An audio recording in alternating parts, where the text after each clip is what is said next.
So if you get a 6.5 PRC, should you just sell all your other short action hunting rifles? Guy Miner here from UltimateReloader.com. Today we're taking a look at the 6.5 PRC. Is it really the ultimate short action open country hunting cartridge? Suppose you want to hunt elk, pronghorn, mule deer, caribou, whatever, out there in open country where long shots might be the norm. Can the 6.5 PRC give you the advantage you need? 6.5 PRC was the brainchild of George Gardner. Back in 2012, he took it to Hornady and says, we could probably use this for PRS shooting. Could you make it? 2018, it was introduced again as a match cartridge. But we're going to take a look at it today for hunting. Is it also a really good open country hunting cartridge? Let's find out. So 6.5 PRC is a short action cartridge, but it takes a magnum bolt face. It's basically a short, fat case that has quite a bit of powder capacity.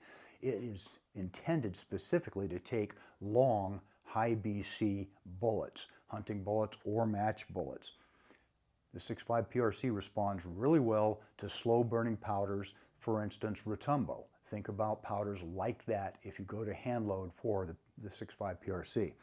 There's a lot of different factory ammunition available for it now, and a lot of hand loading components also available for it.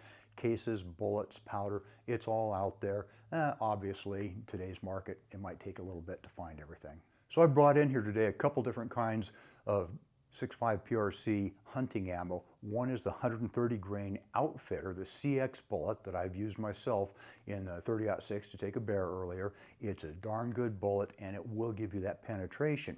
The other one that we're taking a look at today is the ELDX, 143 grain ELDX, also used by the 6.5 Creedmoor, but coming out of this one a lot faster.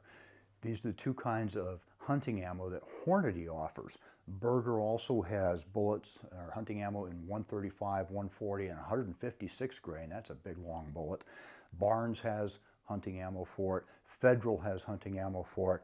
And Nosler has their own hunting ammo for the 6.5 PRC as well. So we're going to compare the 6.5 PRC with two other popular short action cartridges, the 6.5 Creed and the good old 308 Winchester.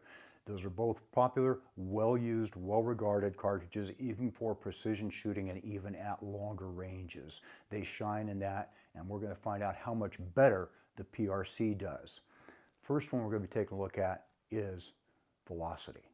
So the 6.5 Creed with 143 grain ELDX bullet starts out at 2,700 feet per second. The 6.5 PRC bumps that up considerably at 2,960 feet per second. That's a big increase.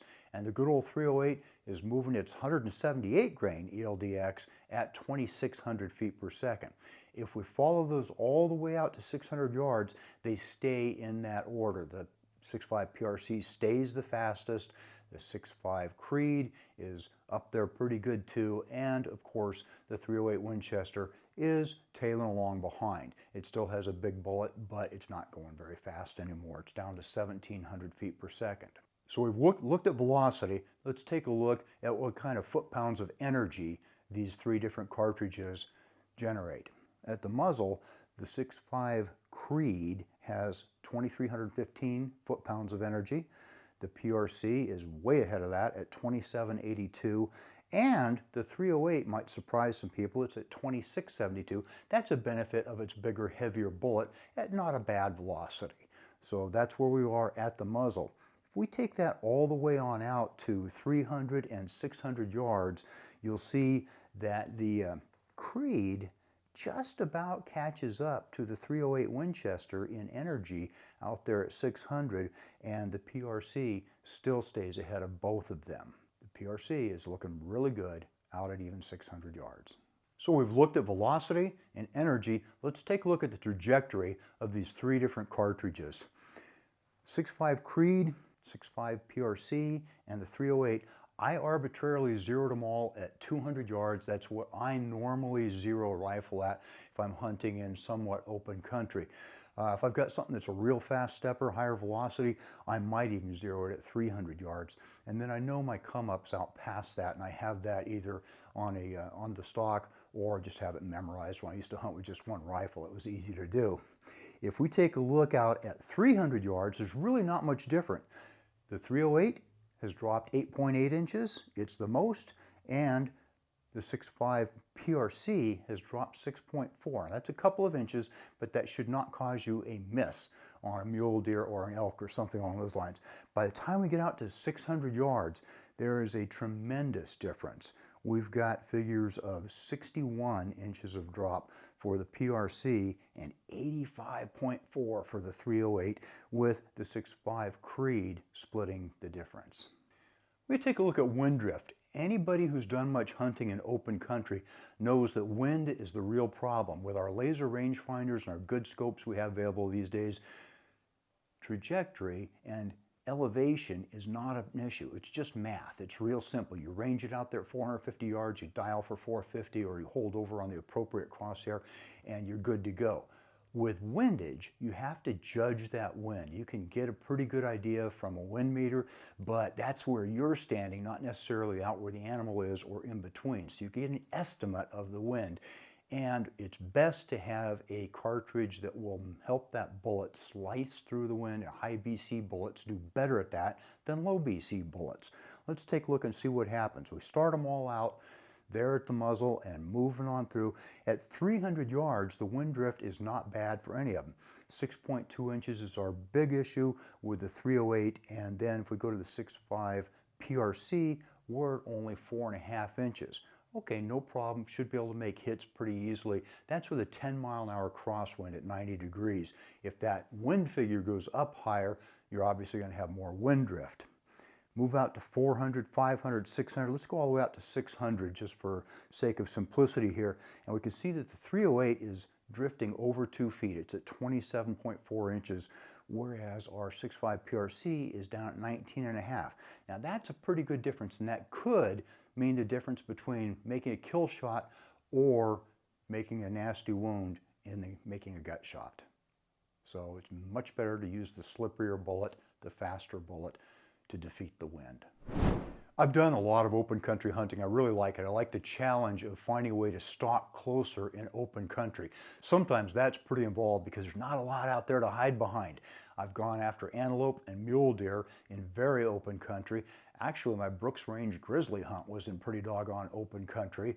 Weird that all the shooting was within 50 yards. Different story. Elk can also be in open country. Caribou can be in open country.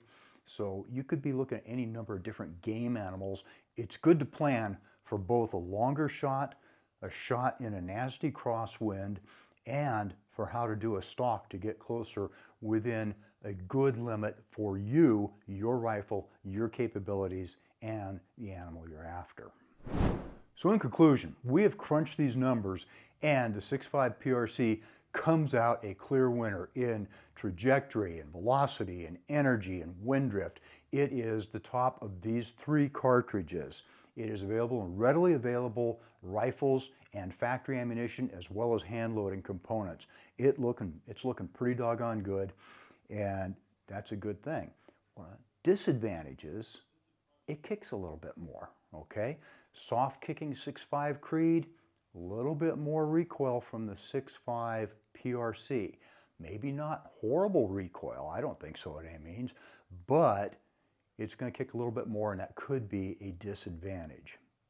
What I want to know is, are you using a 6.5 PRC or something else for your open country hunting, especially if it's a short action cartridge? We didn't even talk about those long action ones. If you want to talk about them in the discussion, go right ahead. Drop a comment and we'll have a discussion. It means it's time to wrap this video up.